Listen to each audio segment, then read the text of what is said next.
Hello, buddy. Welcome back to Tin Man's Core Channel. I'm your host, Jeffrey Tin Man Taylor, and today I'll be reacting to 3 scary story channels for y'all. And the first one is Whispered Diaries, and the video that I'll be reacting to is 3 True All Alone Tonight Horror Stories Vol.2. So without further ado, I'm going to turn these lights off, move the camera up here for you guys, and let's get this reaction on the road and in the bag, shall we? Okay, here we go.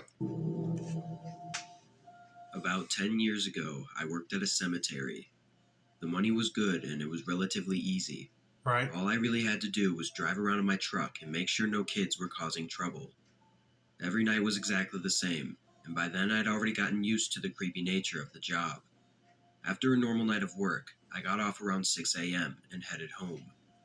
I didn't usually go to bed until around 11 or so, and while I was getting ready at 10:30, I got a call from my boss.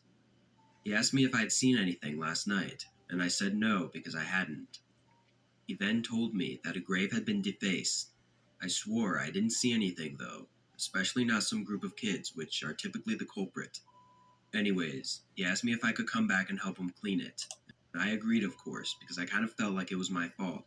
Okay, first of all, sounds like an interesting job to just ride around and make sure nobody's messing with anything. But I'll be mad too if I got home and then the boss calls saying someone defaced the grave and they wanted me to come back. I'll be like, are you kidding me? I didn't see nobody there. But if you argue with your boss, they probably will fire you. But yeah, that's just very disrespectful. Somebody will go over there and paint up a grave and deface it. But anyway, let's continue with the story, see what happens next. When I got there, I realized I had underestimated how horrible these writings on the grave had been. This was not the usual small writing or anything. There was writing all over the stone, with horrible words and markings. What made it so much worse was that when we were cleaning everything off, I was finally able to read who the person was. I will obviously not say the name for privacy reasons, but it was a child, only 8 years old when he passed away just a few months prior. Oh man, that is so sad to hear. Cannot believe somebody would deface a kid's grave. I was filled with anger and sadness, unlike any I felt before. I would be too. I mean, who does that to a kid? Exactly. I stayed with my boss for a bit, as we checked some surveillance footage. This cemetery was huge though, and the only camera we had was on one building where the funerals were held, and it wasn't very big. And again, this was quite a long time ago, and cameras weren't what they are today. We didn't see anyone at all. My boss notified the town's office, as the cemetery is owned and run by the city, and for the next few weeks they had some new guys come out to go on watch with me from dusk to dawn. Those weeks went by without anything happening. Didn't see anyone or find any defaced graves. One of the guys rode around with me, while the other one stayed near the entrance. I actually became good friends with my watch partner. We wondered and talked about what the defacer looked like, and after some time it seemed like we'd never get to know. Nothing was really happening anymore, and it kind of seemed like a one-and-done type of screwed-up situation.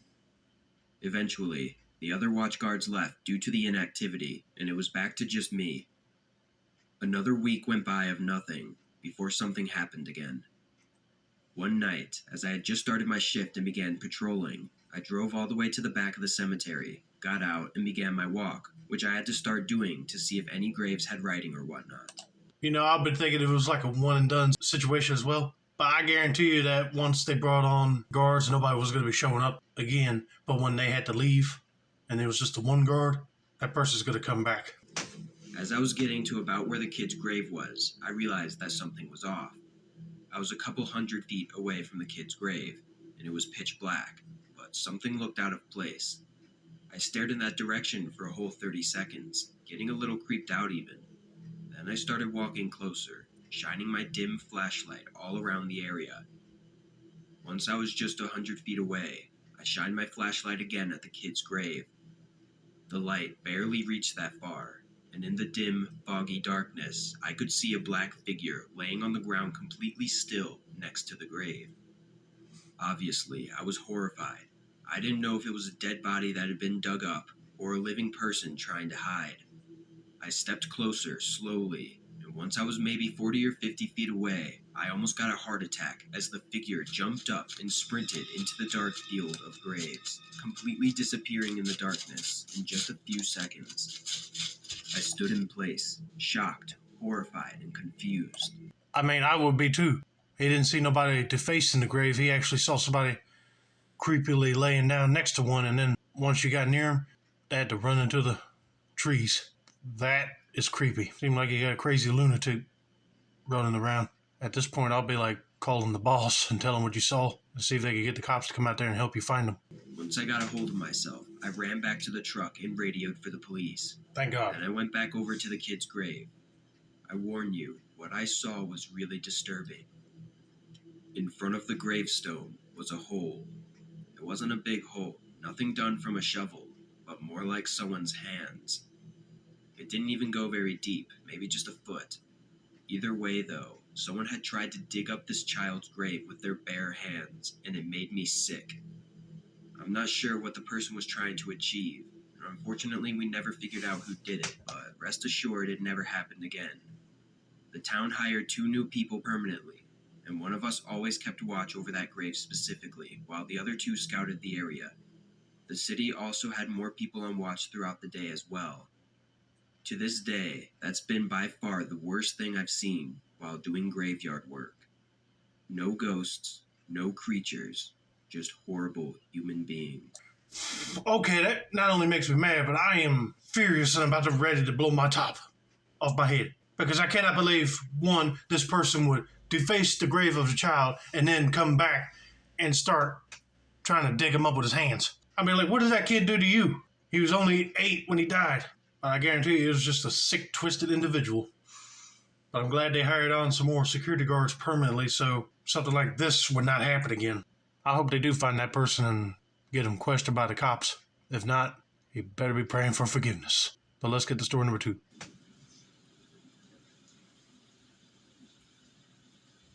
I'm a community patrol officer for a neighborhood in southern Las Vegas. Okay. If you aren't familiar with this occupation, it's nothing like a police officer or anything. I'm just a regular 25-year-old that drives a small patrol vehicle around nice neighborhoods to make the residents feel safer. It's a pretty common thing around here, since there's a lot of rich neighborhoods right next to a violent city. I see. So it's almost like neighborhood watch, but with somebody driving around in a vehicle. And since this person said that they're houses that they're watching, because you never know if people come into these rich neighborhoods and start vandalizing or stealing stuff from these properties. On my patrols, I have to also report specific community violations. For instance, some housing communities require bushes to be trimmed every week. So if I see an overgrown bush, I have to report it and leave a note at the residence. And they also act like a homeowners association officer as well. Very interesting. I know this guy's got a long job to do, a long job to deal with. It's petty, and I personally find it weird that people like to live in neighborhoods like that, but it gives me a job, so I can't complain too much. Anyway, I primarily work 8 p.m. to 3 a.m. It's an odd shift, but that's just how they schedule for some reason. I'd never seen anything strange before this incident. The only things I'd ever really see were groups of teenagers doing dumb shit at the parks at 1 a.m. But last week, I had something happen that was beyond disturbing, and I can't stop thinking about it. I was doing my regular patrol, which was a specific route we had to take during the middle, beginning, and end of our shifts. This was my mid-shift patrol, so it was about 10 p.m. and pretty quiet outside. During the drive, I have to check the community pools to make sure they are locked for the night. Right. I pulled into the small parking lot and walked over to the gate. I quickly walked inside and checked the pool area to make sure nobody was still inside, then went back out and locked it. As I made my way over to my car, I noticed a hooded man sitting on one of the park benches not far from where I was. Both of his hands were in his pockets, and he seemed to just be staring at the ground. Honestly, I thought this dude was just waiting for his drug dealer or something, but I didn't know, nor did I really care. I got back in my car and continued on with my route. The community is large, and the routes take probably an hour to complete with no traffic. I would have been calling the cops once I got back in the car, because if you have a certain time limit for people to use the community pool, then he should not be there at all. And he's got a hood over his head. He's acting suspicious. But I'm just glad that guy did not run out and start chasing after him. By the time I finished, it was just about midnight. For the next little bit, all I had to do was drive around the neighborhoods. I mindlessly moved the car through the streets for a while, before finding myself back by the pool, to which I noticed that the man was no longer sitting on the bench. I slowed the car a bit, looking around the sidewalks in the park purely out of curiosity, but I didn't see him anywhere. Not thinking much of it, I kept on. As I drove past the dark, empty park, I couldn't help but get an uneasy sense going through me. I don't know what it was, but something felt off. I continued for a few more minutes before pulling up to a stop sign and noticed a man on the side as if he was going to walk across. After a few seconds, I recognized him as the same hooded man from earlier. He slowly made his way across, but stopped halfway and turned to face me. Being only a few feet away, he quickly walked up to my window, trying to ask me something. I cracked the window slightly, and the man quickly asked me where a specific address was. Of course, I said I didn't know. Sure, I could have looked it up or given him a general direction, but the circumstances of the situation felt very off. I'll say, because it seems like that person might be looking for that address so he can go and rob the place. Because why else would he be asking for a specific address and he's wearing a hoodie with a hood over his head, acting suspiciously? Even more oddly, he didn't even have any emotion or response when I said I didn't know. He just stood in silence for a second, then repeated his question, exactly as he said it before. This was when I really started to get nervous and feel unsafe. I told him I needed to leave, quickly rolling up my window and beginning to move forward. The man didn't do anything as I drove off. Looking in my rearview mirror, he was just standing there in the middle of the road watching me drive away. I parked down by a nearby street by one of the houses, then collected my thoughts. It was a really weird encounter, but was it reason enough to call the police? I didn't know. As bad as it sounds, calling the police while at work is a big deal, and I didn't want to unless it was actually necessary. The big question that kept coming up in my mind, though, was why was he looking for that address? I decided to type it into my GPS, and it was just a few minutes away, inside the neighborhood I was patrolling. So, I got back on the road and made my way over to the address. When I arrived, it seemed like every other ordinary house at 1 a.m. All the lights were off, and nobody was outside. I parked on the other side of the street and waited for a bit, but not even 30 seconds later, the hooded man came into sight, walking down the sidewalk towards the house. I watched from my car as he walked up their driveway and up to their front door. He knocked a few times, then waited for a while before knocking again. Almost a whole minute went by before someone answered the door. Immediately, the hooded man slammed his body into the homeowner and fought his way inside the home. I was in shock, seeing something like this for the first time happening right in front of me. Okay, you need to be getting your phone and dialing 911 at this point, because I had a feeling that that dude was looking for that Pacific house just so he can probably rob or kidnap somebody. You never know. I mean, why else would he push the homeowner into the house? Very creepy. I controlled myself as soon as I could, though, and called the police. As I sat waiting in fear, I didn't see any movement for 2 or 3 minutes. I debated with myself whether or not to go in and try and help the homeowner. Honestly, though, I was terrified and didn't want to make an already horrible situation even worse, so I stayed in my car. Suddenly, the front door moved a little, then swung open abruptly, followed by the hooded man sprinting out and running off down the street. The police didn't arrive until almost 10 minutes later. I don't know what took so long. I'm sure it wasn't anyone's fault, but part of me was furious. By then, the man was long gone, and the homeowner was laying inside, having been beaten so hard that he was unconscious. Over the next few days, more unfortunate information came in. The homeowner didn't recognize the man from anywhere, and barely even remembered the situation, but the guy also didn't steal anything from his house. This was very unusual, because the man had clearly known of the homeowner's address, and his only known goal was to hurt the homeowner. Thus, it didn't make much sense for the suspect to not be someone he knew. The whole thing was very strange, and it still makes me feel uneasy. It's only been a week since this happened, though, so hopefully more information comes up, and the hooded man gets caught. Oh God, I hope he does get caught, because that is just downright terrible. That he would go to the man's place and just beat him up and not take nothing. So that tells me right there, if the homeowner didn't know him, someone he known gave him his address just so he can go beat him up, probably for revenge on something else. You never know. But I am mad too that the police showed up 10 minutes after he already left. But hopefully, if the person remember what he looked like, get a sketch done, and put a wanted bulletin out, and he'll be caught. Because I'd be mad if he's still on the streets mugging people like that for no reason at all.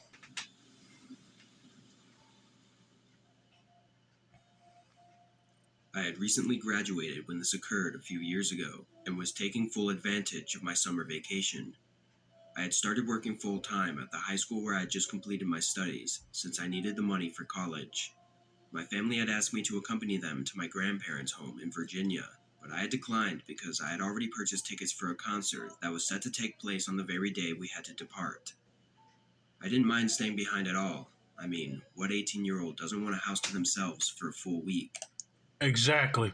You got to worry about parents telling you to do stuff, and it's a piece of quiet in the house all to yourself. Furthermore, I had no concerns that my neighbors would complain about the parties or cause me any kind of inconvenience because most of them were gone as well. I had a strong desire for some fried chicken that day, which took me out of the house. On my way back, there was an accident on the main road, causing a whole line of traffic, so I decided to take a shortcut and was relying solely on Google Maps to get me home. I noticed a light turn on as I passed a mechanic's shop along the route. It was another car, but this car had only one functional headlight, which was really weird.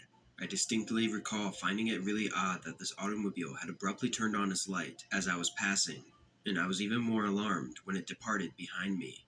But I was aware that I have a tendency to be paranoid and that I frequently wonder if someone is watching me and whether they have malicious intentions. You never know nowadays. You might have people that want to follow you for no reason at all. Maybe to either scare the crap out of you by tailing you or find out where you live and rob you. You just don't know. I dismissed the idea as a weird coincidence and moved on. I started to stress out as I got closer to my neighborhood and realized that the car was still following me. My fear was increased by the fact that I was low on gas at the moment. I had two choices at this point. Either I turn around and drive home while this strange car pursues, or I just drive about and see if it follows or not. Driving around, however, seemed to be a very dangerous alternative because I wasn't sure what I would do if my car ran out of fuel in the middle of the road, leaving me trapped with this creep. I reasoned that I'd better take a chance in a familiar setting rather than on the side of a lonely, dusky country road.